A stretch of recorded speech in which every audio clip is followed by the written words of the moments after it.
So let's go back to that bell hooks one for a second too. What is one nugget, if you could share it with men, that you have learned from that bell hooks book that you want more people to know about? And what's the name of it Oh, again? wow. It is The Will to Change. One nugget? Oh my God, there's so many. They tackle a lot of things. And a big one is that like the patriarchy affects men just the same, if not worse, than it affects women. We think patriarchal as being something beneficial, but what the patriarch has done to men is it has caused us and promotes us to lock away our emotions. Mm-hmm. And it causes us to create this ideal version of what a man is, right?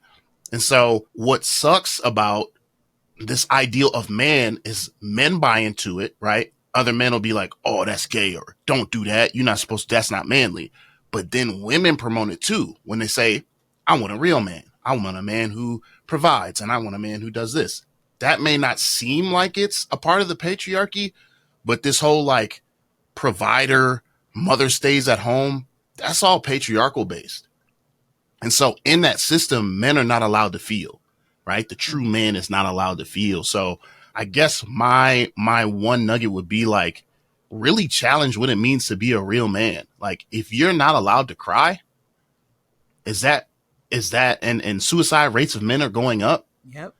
And violence towards women is going up. Mm-hmm. Are we really benefiting from the patriarch? Like really, really benefiting?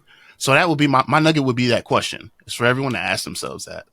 Yeah, and that's a good one. And while we're here, I want to plug a podcast. I haven't listened to it in a long time, but I recommend it to men and to women who care about men. And it's called Man Enough, the Man Enough podcast.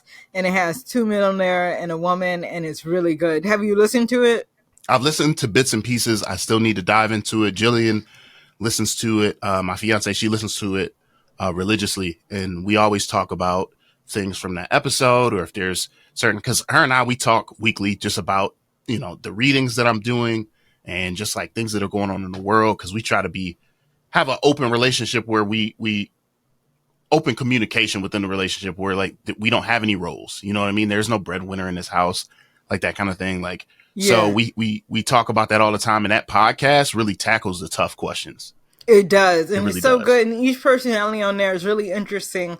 So I highly recommend it for men and women, the Man Enough podcast.